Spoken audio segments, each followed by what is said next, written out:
We're back at the table, and we've been discussing the Olympic skiers speaking out against what's happening in the United States. It is reminiscent of the 1968 Olympics, where you had some of the athletes holding up Black Power fists. That actually was controversial at the time, but I think we now understand exactly why they were doing that, and it seems very much justified. So is this a similar moment? I think personally, a lot of Americans are tired of sports arenas becoming political forums. I think there's a time and place for that, like Jason said, and this was probably not the appropriate venue. You have the right to do that. You have free expression. That doesn't mean you should, right? And I don't really remember conservative athletes or celebrities going abroad, officially ambassadoring the United States and criticizing the Biden administration or the Obama administration. I don't recall that. If anybody does recall that, I'd love to know. But we weren't having things going on during those administrations that are happening today. Speak for yourself. Speak for yourself. I am speaking for way more than myself. Because too many conservative voters in America, what the Obama administration did was nothing short of radical. They had people in masks? Why do we always live? No, the Biden administration were they breaking windows out of cars? Admitted millions of illegal aliens in violation of our national sovereignty. I'm glad you changed that I'm just giving you an example. Why would we have a problem with the current administration? Do you always go back to previous administrations? Why are we living there and not living right now and trying to fix what's going on right now? Why are we always doing that blame game? Double Trump standards? does it very well, but you're kind of doing the same Double game. standards? Yeah, and let's be clear, for 4 years, respectfully, for 4 years, Donald Trump was named by the Biden administration for absolutely everything that went wrong.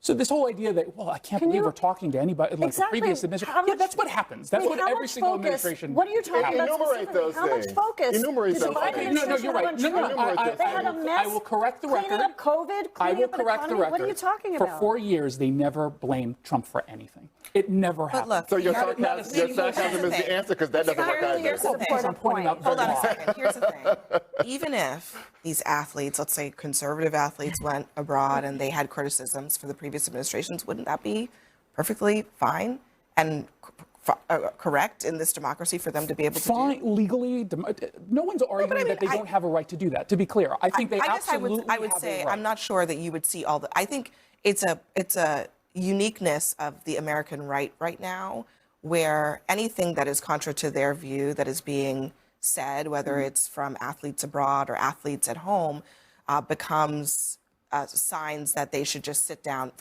A musician sit down and shut up. The people who disagree and not express their opinions. Why can't they express their opinions? They can't express their opinions. The people who disagree will always call out the opinions that they disagree with. Again, do you believe that if any of them said something that was uber conservative and offensive to the left, that they would be celebrated for, speaking out? Well, I can almost guarantee you that any of the Democratic presidents of, say, the last 30 years would not have said a word about it. So I think they would say it differently. I don't think that is a unique Trump trait, no doubt. But I don't think that they would say nothing. I guarantee you they would not have said a word about it. Because they would not have tweeted it in the middle of the night. Something different. That's my big question here. So Donald Trump is speaking for a large percentage of the public. Whether we like the way he says it is Wait, not you mean by calling the athletes a loser? I think by criticizing, I think yes, he is. Yes, he's absolutely speaking for a section of the public. This is the worst. This is the worst.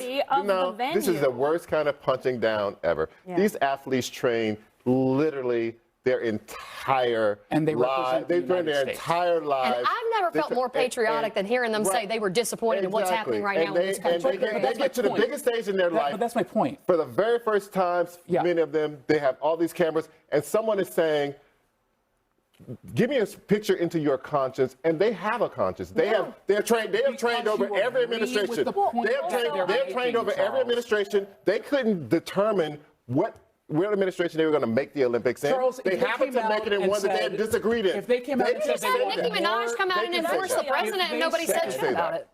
Well, first of all, she's been criticized this entire time by the left because she did, in fact, come out and support the president. She has been attacked over the course of the last 2 years. Not by a sitting U.S. senator or by a Democratic president. Okay. Yeah, sure. Pundits like you and I can sit up there and talk about it, of course. If this athlete came out and said he wants more mass deportation, would you be celebrating him? No, It doesn't you would not matter. be. You would not be. It because doesn't you matter disagree. about what I would do. It matters about the president of the United States. But you wouldn't be. No, Your party I would be. I I bet a agree U.S. with senator the would have. point. I bet a Republican Hold on, U.S. senator would have Hold on, tweeted that. guys. I would hard. agree with the Hold on, point, guys. but I wouldn't agree with them doing We got to leave it there. We do have to leave it there. Next for us, lawmakers get a look at the unredacted Epstein files, and they're saying that multiple powerful men are being protected unnecessarily with blackouts. Will we ever find out who they are? Well, a second hour of Newsnight is coming up as more special guests join us